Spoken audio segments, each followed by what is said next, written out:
to discuss my opinion. You cannot question my opinion. Outside of this hall, you cannot question my opinion. Don't. I am questioning your opinion because you are the chairman of this committee, Mr. Chairman. Ano yung what's your opinion?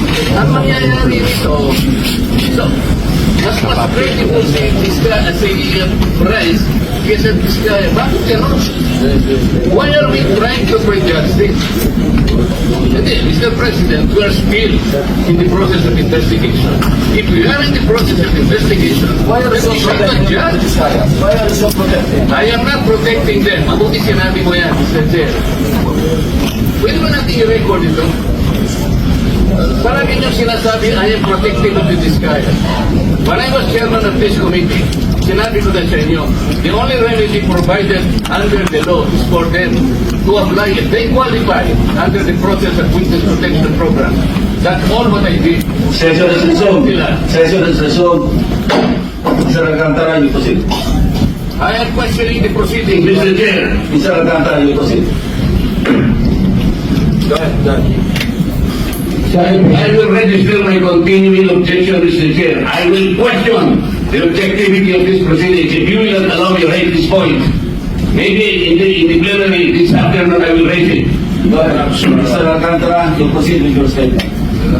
Your Honor, okay lang po bang makapagbigay naman ng opening statement po? Ano ba gagawin natin dito? Ipag-proceed kayo without giving niya? Magandang umaga po sa inyo lahat. Tinatanggap ko po na ako po ay bilang siguro sa maraming tanong sa mga nakakaroon ng araw. Upang mga professional ang institusyon natin na siya ang tatlo po tawag. Subalit itong nakakang araw, ako po ay nakapag-isip-isip na tumulong na lamang po sa institusyon na to. Pwede ba yung ganito? I respect your opinion, sir. But It that's is how, not my opinion, it is in the law, Mr. Secretary. Yes, sir. Yes, sir. But I am operating. The arbiter Sir, is can I the speak, law. sir? May I speak, sir? Yes, you I'm are operating from the Senator Marcoleta, from the kindly allow vantage the point of resource the reason behind the law, sir. What is the reason behind the law? So that we can get justice, and justice can only be attained if there is restitution. So that is the principle behind all of these things that we are talking about now. Mr. Secretary, restitution will come after. It cannot be. Sir, it can come before or after, sir. It can come before or You after. cite the law that it come before. Wala nga po sa batas eh.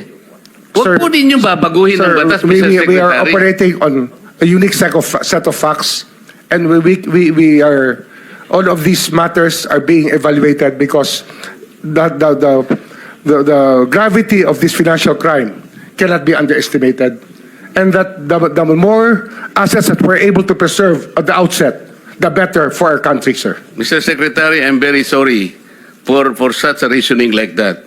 Alam mo, nakikinig I'm very ang sorry, buong sir. bansa. Also, sir, I'm very sorry too if you do not agree with me.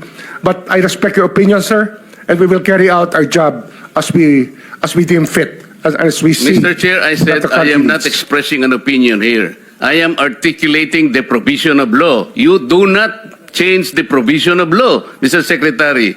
You may be disbarred from doing this. Then it's your opinion, sir. It's your option, sir. Sinabi ko na nga hindi ko opinion dito. I am articulating Then it's your option, the sir. provision of It law. is what you wish to happen. That you may proceed Ikaw ang with what you nagbibigay wish. ng opinion, nilalagay mo yung restitution to test the goodwill of a possible applicant. It is not in the law.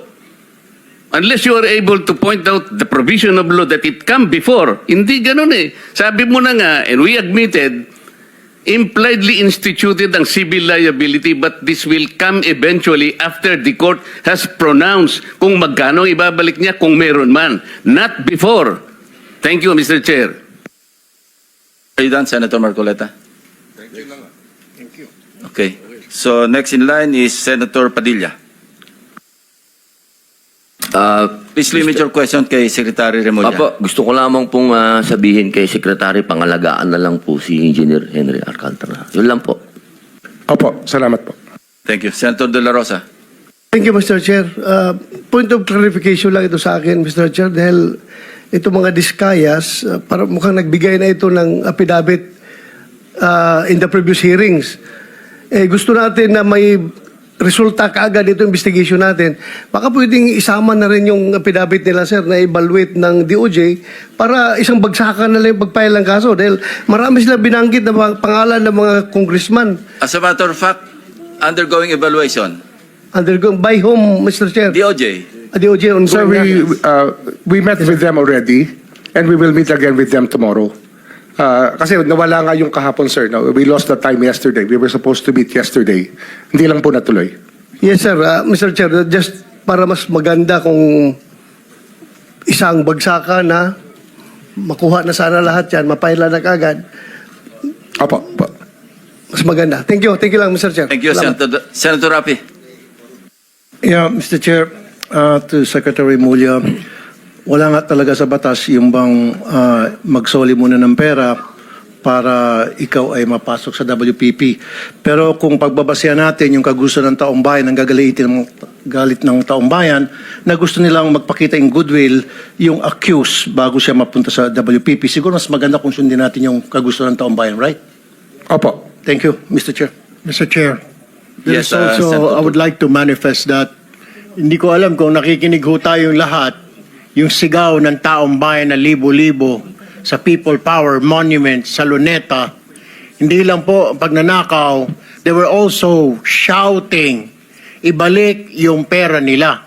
And I believe the Secretary of Justice heard that, and I believe Malacanang heard that.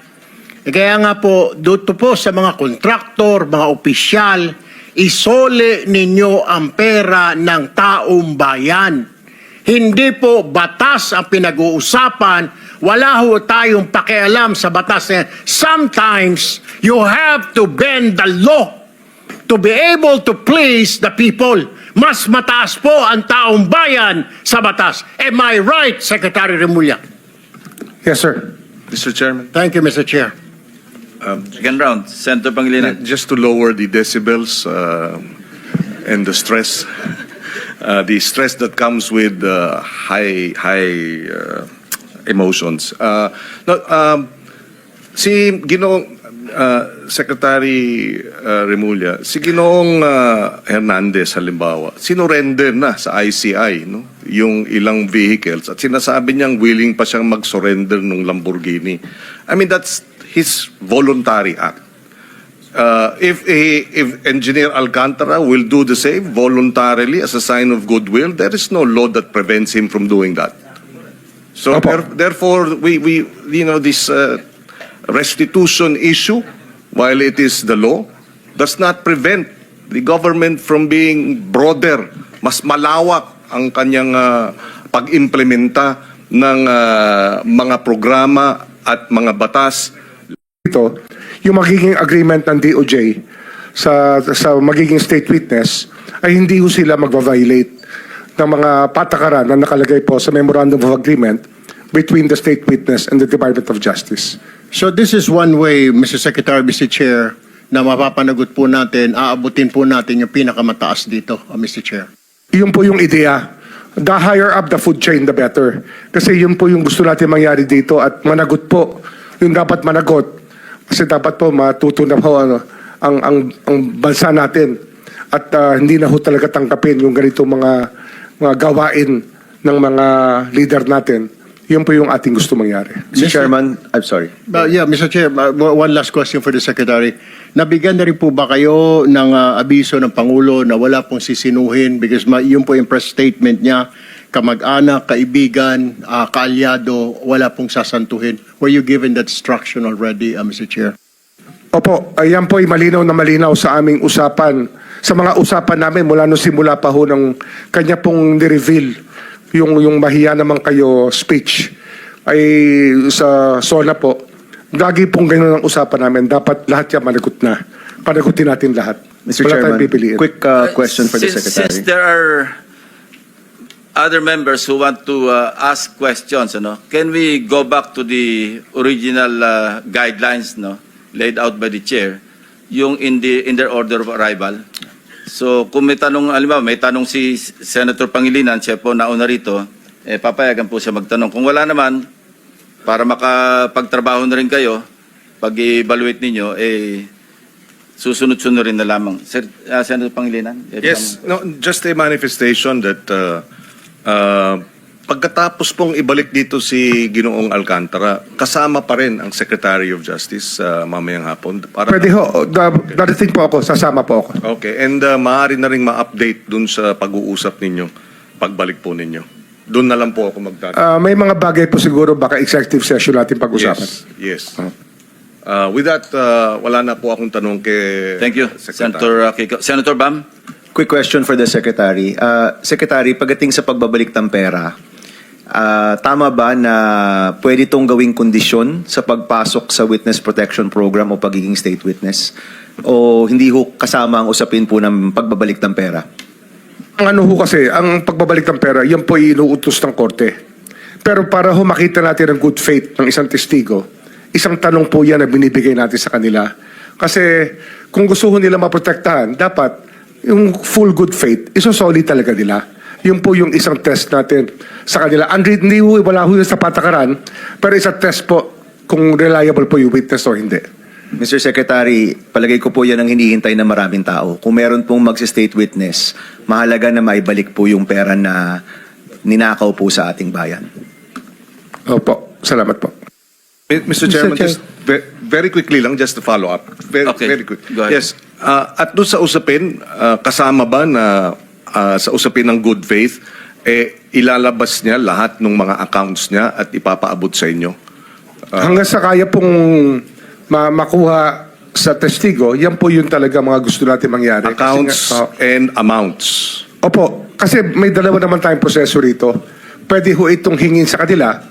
Kung di naman nila ibibigay, andyan naman po yung ating Anti-Money Laundering Council na pwede hong mag-freeze ng accounts. At yun lang po, papa-forfeit lang po natin sa Sandigan Bayan pagdating ng panahon. Willing ba si Ginong Alcantara ngayon na sasabihin niya sa pag-uusap niya? Senator Pangilinan, you're limited to one question. Yes or no lang? Mamaya Yes or na lang tanghali.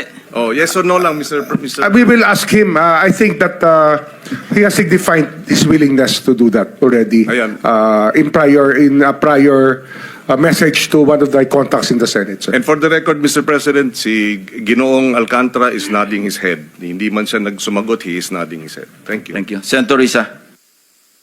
Quick two follows up, Sec, dun sa kaninang issue ng reported na destruction at tampering ng mga DPWH documents kaugnay nitong investigasyon.